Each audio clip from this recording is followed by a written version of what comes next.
Let me start with a confession. I'm in sales and I can already see some raised eyebrows. You would imagine me as somebody who is going to take your number and make your call selling you an insurance policy. Or maybe I'm going to just open a pitch deck and start pitching your life changing course. Well, the funny thing is, all of us are in sales. We have been selling since our childhood. As a child, have you ever asked for that extra toffee? As a teenager, have you bargained with your parents for that extra hour of curfew time or made a case for letting you go on a trip to Goa? In our professional lives, we are always negotiating our salaries. And of course, we have taken someone out for a date. That's selling. Sales is not always about deals, price negotiations, pitches, products, and services. It is about moving people, getting them to believe in something, telling them the value of something, and making them believe and trusting you. Everybody around us is selling in one way or the other. The engineer who works for me says, I code. The lady in HR says, I just hire. The person in finance says, I just crunch numbers. The fact is, when the engineer cleared his interview, he sold his skills. The lady in HR, when she convinced the engineer to join, she sold the value of that job. The person in finance is always negotiating with the vendor for better terms. They're all selling. Why just professional lives? Martin Luther King didn't make a speech, he sold a dream. So did Mahatma Gandhi, and so did some of the worst dictators in the world. In my 25 years of selling, the last 10 of which I built a successful business around selling, I've learned a few truths, few invisible truths that we can apply in our daily lives, whether it's professional or personal. I wish to leave them with you today. And the first is that it's all about trust. Trust is the ultimate currency of life in general and sales in particular. The second, selling the unsold, is all about belief. And the third, the ultimate sales skill lies in conflict resolution. Let's take the first one, trust. Trust is the bedrock of all relationships. Marriages work on trust. Company relationships work on trust. Nations work on trust. And once you have trust, then transactions follow. I'll give you a small example. My first job in sales was in London. I'd moved to a new country. I was scared of the Brits. I could barely understand their accents. And there was a colonial hangover of them being our masters for almost 2 centuries. In one such deal, the customer told me, young man, there is something wrong with your solution and your numbers. The younger me wanted to sound confident and say, no, sir, I have everything under my control. It's all fine. You're the best solution experts. But something in me stopped me that moment. And I said, yes, sir, I will look into it and come back to you. But I need it tomorrow morning. I have to present it to the board. Well, I was on my way out and I was talking to all my people who were back home in India, all senior CXOs of my company who had ended their day because of the time zone. I had to sell to them. We have to work on this deal and we have to work on it tonight. We finished working at 5 a.m. and sent out the revised proposal. A few weeks later, we won the deal. And over a drink, I asked the customer, what made him choose us? Was our solution the best? No. Were we the cheapest? Not at all. He said, young man, you first accepted that your solution was weak and you worked on it all night to come out with the revised solution. I know how much work went into it. You won my trust, hence the deal. The thing is, trust is there and then deals follow. It is called the trust fall effect. When you accept vulnerability, you rise in the eyes of the other person. In 1982, Tylenol faced a crisis. Their capsules were found laced with cyanide. People lost their lives. Johnson & Johnson could have denied, deflected, delayed, but they didn't do any such thing. They withdrew all the capsule back packages from all over the shelves of the country. Significant losses. Over a period of time, they came out with tamper-proof packaging and relaunched the product. Trust was not only restored, but it was enhanced.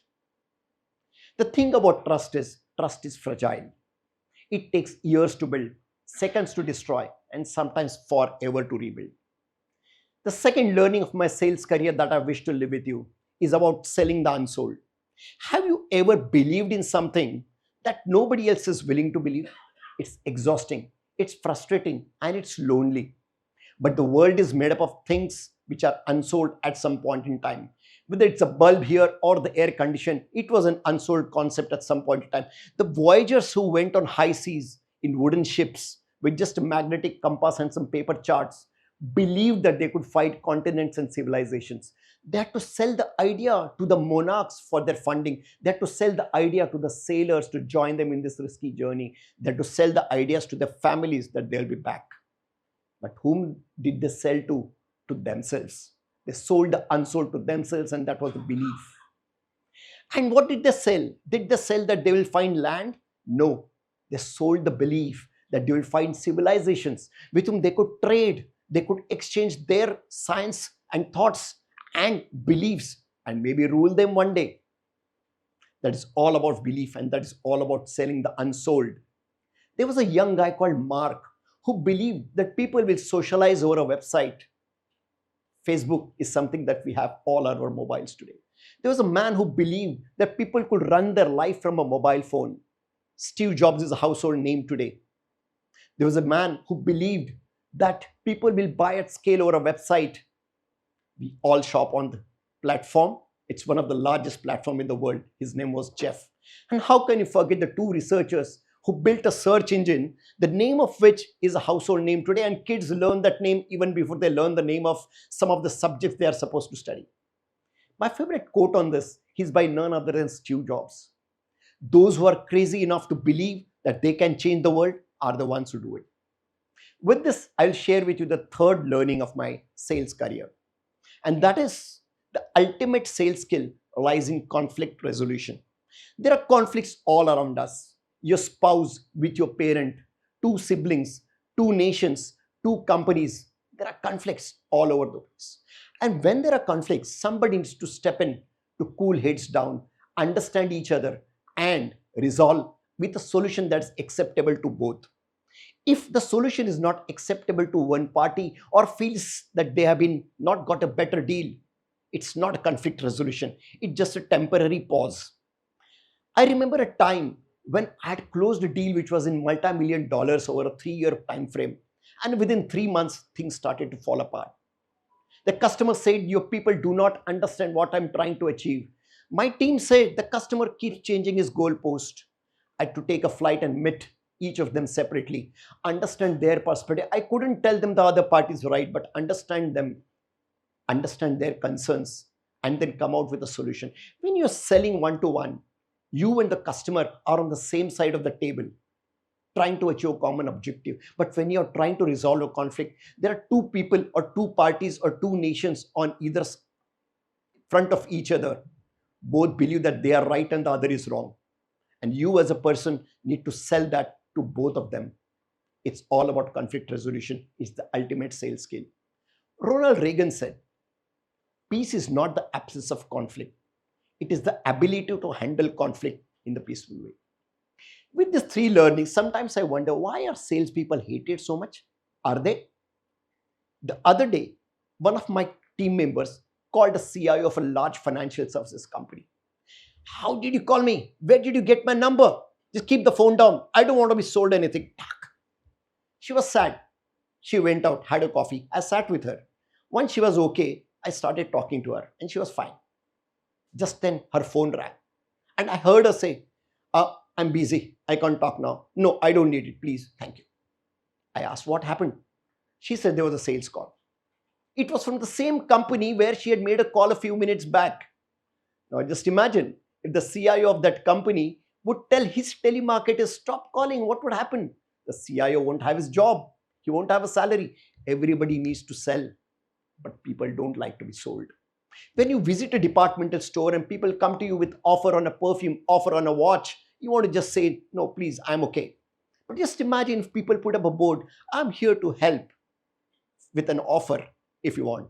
People look you up and those will be genuine buyers and more qualified buyers. People don't like to be sold, but people like to be helped. You know who are the best salespeople? They are the doctors. Do you see a doctor telling you Buy these medicines. Buy 10, I'll give you 2 free. Oh, this is the best thing on the market. Never. They hear you. They understand you. They understand the problem and then they tell you something and you trust. The world is run on trust. There is a danger of manipulation in sales, and that is why sales gets a bad name.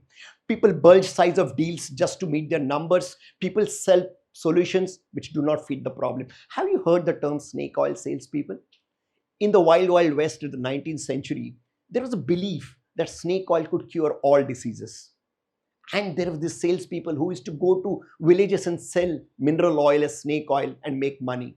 That's when this term came up, where you're selling unreasonable things to gullible villagers. Today's customers are not gullible. They are well informed. They are well researched. They know what they're buying and what they want. What sells is authentic value. Gimmicks don't work. Value, authenticity works. And that's the nature of selling today. The thing is, today AI is doing a lot of stuff. They are sending automated emails, automated messages. People are there. Even lead qualification happens automatically over websites. There are even bots that sell you over inbound calls, and maybe tomorrow with outbound calls as well. What doesn't change is the trust factor. Humans will buy from humans. Humans will trust humans. Look at the first learning I told you about. It's all about trust, and trust is a human thing, not a bot thing. The second learning I told you about, selling the unsold, is about belief, and belief is a human thing, not a bot thing. And the third thing I told you about, conflict resolution, is the ultimate sales skill, and you need humans to sell conflict. Would two prime ministers who are firing missiles at each other go to a bot and ask to solve their problems? No, it's a human. I will end with what Daniel Pink said. To sell is human. Happy selling.